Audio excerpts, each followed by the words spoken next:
What's up, Main Street America? Ryan Mack here, president of Main Street, bringing you this week's market update. Let's break down what happened last week in a way that makes sense for you, the everyday American. We want to make sure you understand what's important for your finances and how to navigate these changes. So let's dive right in. Last week, we got some pretty positive news from the job market. The U.S. economy added 139,000 jobs in May, which was better than many experts expected.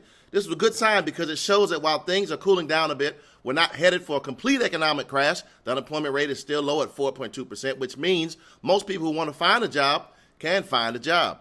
Now, you might hear some folks talking about job gains being revised down for previous months. This means that the number of jobs added to the past was adjusted to show fewer jobs than initially reported. It's a little tricky, but the overall message is that our labor market is holding up pretty well.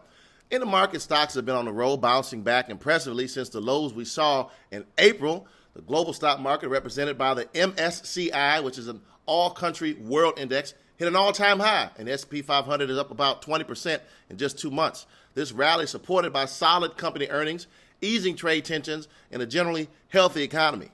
But let's keep it real. There's still some risks, like disputes and uncertainty around government policies, which could shake some things up. So what's coming up? Looking ahead, we'll face a few key events that could influence the market. Number one, let's look for the trade developments. There are important deadlines coming up on tariffs that could lead to changes in trade relations, especially with China. These negotiations are complex, and if they don't go well, we might see some market volatility. Number two, we're keeping an eye on the Federal Reserve, or the Fed, which is a U.S. central bank that helps manage our economy. There's been a lot of talk about possible interest rate cuts later this year. This means borrowing money could become cheaper, which often helps boost our economic growth. And then lastly, Congress is currently debating a bill that includes raising the debt ceiling, which is the maximum amount the government is allowed to borrow. This is crucial because if the government runs out of cash, it could lead to economic issues.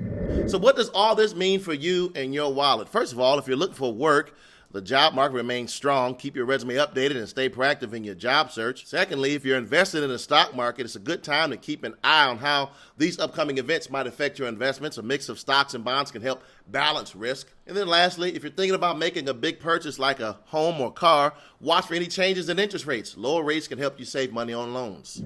In short, stay informed and be ready to adapt. It's always good to have a plan, especially as the market can be unpredictable. Remember, we're here to help you navigate these waters. If you have any questions, keep them coming in our economic hotline or request for resources. We have over 20,000 nonprofits across the country we can refer you to for free one-on-one economic help in your area and city zip code.